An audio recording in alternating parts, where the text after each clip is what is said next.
We arrived back in Pearl on 4 December, after 2 months full-scale war patrol to Wake Island. See, everyone knew that the Japanese were going to start a war somewhere or other.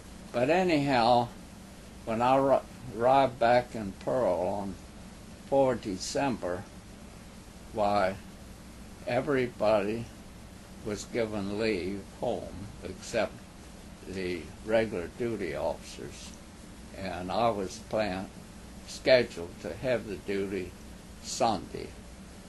And Sunday morning, I was due to go down and take over the responsibility for the Narwhal until Monday. Of course, we had all this work. We'd been at sea for 2 months that had to be done before we could start operating again. But the house I lived in was in a level heights above the base where you could see the main entrance to Pearl Harbor. I could see Hickam Field. I couldn't see the battleships over Ford Island, but I could see the layout of the harbor and the entrance. And I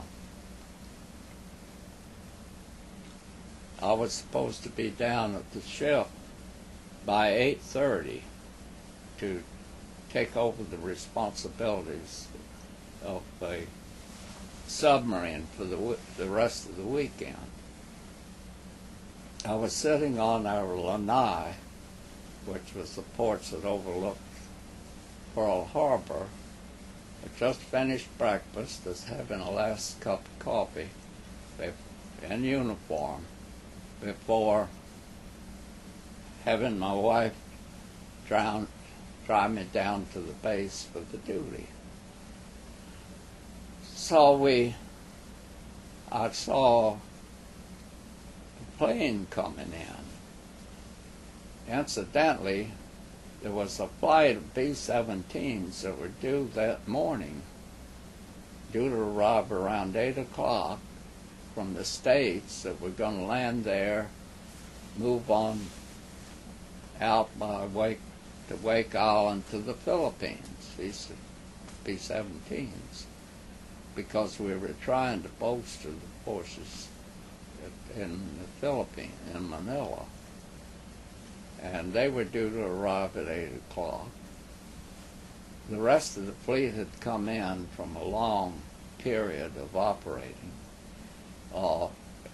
Fortunately, the 2 aircraft carriers that we had in the Pacific Fleet, we had one other, the Saratoga, which was back and undergoing overhaul in Puget Sound, but the Lexington and the Enterprise had run into bad weather and weren't able to launch their planes. Carriers always launched their planes and put them ashore when they came into port. And so they were still at sea. I saw a couple of planes come in. I saw aircraft bursts up in the sky, and then I saw this plane, looked like it caught on fire, just go down into the harbor. And I said to my wife, call the base and see what's going on out there. So she called, and they said, we're under attack.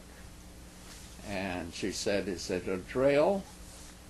And they said, no, it's a real thing, Japanese. So with that, we hopped in the car, and she ran me down, drove me down to the base entrance, and they told her she had to get back and get off the highway because they were strafing the highway, and they were strafing anything that moved. So I got out at the gate, ran down to my submarine. I think twice I had to fall down because they were strafing.